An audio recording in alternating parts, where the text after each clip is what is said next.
সিলেটে আজ আমার দ্বিতীয় দিন। প্রথম দিনটা জ্যামে আটকা পড়ে রাস্তাতেই শেষ হয়ে যায়। প্রথম দিন রাতারগুল যাওয়ার কথা থাকলেও যাওয়া হয়নি। আজকে দ্বিতীয়বার শেষ দিনে যাব ভোলাগঞ্জ সাদা পাথর।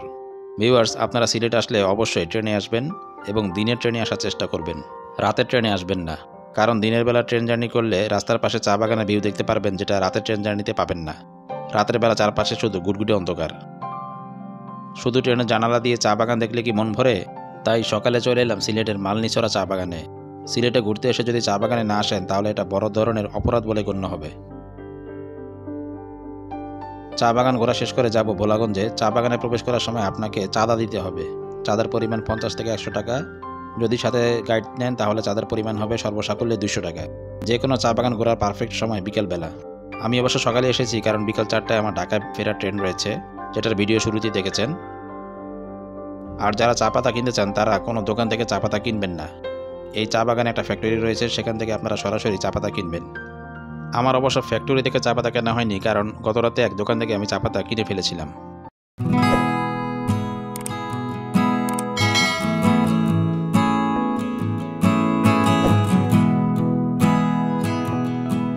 চা বাগান দেখা শেষ করে এখন যাচ্ছি ভোলাগঞ্জ সাদা পাথরে। সাদা পাথরে যাওয়ার রাস্তাটা এত সুন্দর যে ওই গানের কথা মনে পড়ে, এই পথ যদি না শেষ হয়। রাস্তার দুই পাশে চা বাগান। এই সুন্দর ভিউটা আপনি সিএনজি, লেগুনা, প্রাইভেট কার বা মাইক্রোতে পাবেন না। শুধু বিআরটিসির দোতলা বাসের দোতলায় এমন সুন্দর ভিউ পাওয়া যাবে। বিআরটিসি বাসের ভাড়া 75 টাকা, সময় লাগে 50 মিনিট। আর সিএনজি লোকাল ভাড়া জনপ্রতি 120 টাকা, রিজার্ভ নিলে 600 টাকা। সিএনজি রিজার্ভ নিলে এই 600 টাকাতে ড্রাইভার মালনীছড়া চা বাগানে 30 মিনিটের বিরতি দিবে, অর্থাৎ একইবারে সাদা পাথরের সাথে চা বাগান দেখা হয়ে যাবে। আর এই রাস্তা দিয়ে কিন্তু রাতারগুল যেতে হয়। রাতারগুল যাওয়ার জন্য আপনাদের তোবাগুল বাজারে নেমে যেতে হবে। শুধু রাতারগুল নয়, বিছানাকান্দি যদি যেতে চান এই রাস্তা দিয়ে যেতে হবে। সেক্ষেত্রে আপনাকে সালোটিকর বাজারে নেমে যেতে হবে। সেম রাস্তায় 3টে স্পট, প্রথমে রাতারগুল, এরপর বিছানাকান্দি, এরপর সাদা পাথর। আর একটা স্পটের কথা বলতে ভুলে গিয়েছি, সেটা হলো তুরংছড়া। এই তুরংছড়া সাদা পাথরে খুব কাছের একটা স্পট।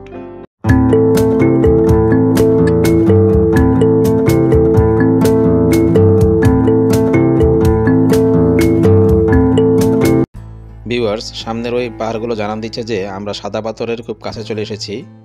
এখন নৌকা ভাড়া করতে হবে। নৌকা ভাড়া যাওয়া আসা 800 টাকা। একজন গেলেও 800, 10 জন গেলেও 800, যদিও এক নৌকায় সর্বোচ্চ 8 জন অ্যালাউড।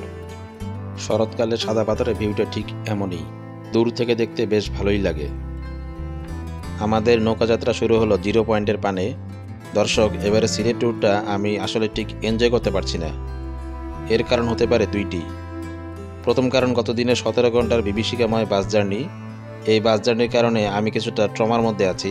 আমার মনে হচ্ছে আমি এখনও রাস্তায় জ্যামে আটকে আছি। আর দ্বিতীয় কারণ হতে পারে 2019 সালে আমি প্রথমবার ভোলাগঞ্জ এসেছিলাম। এছাড়া যেহেতু ইন্ডিয়ার মেঘালয় ঘুরে এসেছি, তাই হয়তো এসব জায়গার প্রতি আকর্ষণ অনেকটাই কম। তবে মজার ব্যাপার হলো 2019 সালে নৌকা ভাড়া ছিল 800 টাকা। 6 বছর পর 2025 সালে নৌকা ভাড়া ওই 800 টাকাই, 1 টাকাও ভাড়া বাড়েনি। এজন্য কর্তৃপক্ষকে অশেষ ধন্যবাদ। শরৎকালে ধলাই নদীর পানির কালার।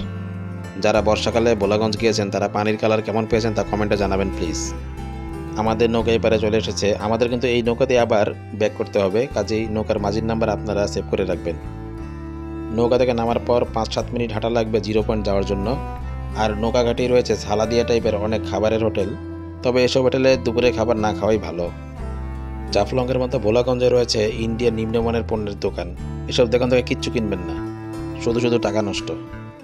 সাদা পাথরে পানিতে নেমেই পর্যটকদের জলকেলি খেলা শুরু হয়ে গিয়েছে। পানি বেশ ঠান্ডা, পানিতে কিন্তু প্রচুর স্রোত। সাঁতার না জানলে একদম ভাসিয়ে নিয়ে যাবে।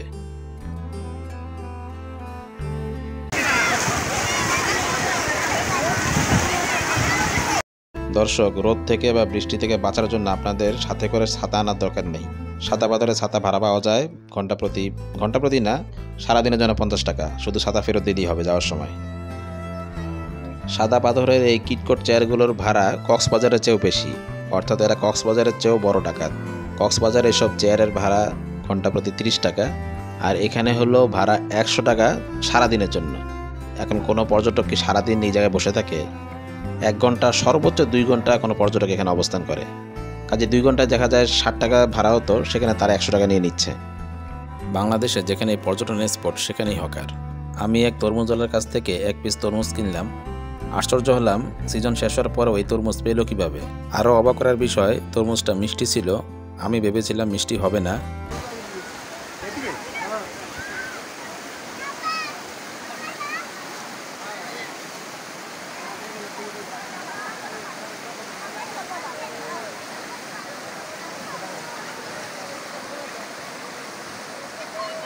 এখানকার পানি এতটাই স্বচ্ছ যে পানির নিচে পাথর ক্লিয়ার দেখা যাচ্ছে। সাদা পাথরে আপনাদের মূল্যবান জিনিসপত্র রাখার জন্য লকার পাবেন। লকার ভাড়া ঘন্টায় 50 টাকা। এছাড়া কাপড় চেঞ্জের জন্য চেঞ্জিং রুম রয়েছে। যারা মনে করেন সাদা পাথরে পাথর নেই, গিয়ে কোনো লাভ নেই, তাদের ধারণা ভুল। আপনারা নিজের চোখে দেখছেন এখানে যথেষ্ট পাথর রয়েছে। দর্শক বন্ধুরা, সিলেটে কোথায় থাকবেন? সিলেটের হোটেল নিয়ে ভিডিও এন্ড স্ক্রিনে দেওয়া আছে, দেখে নিতে পারেন।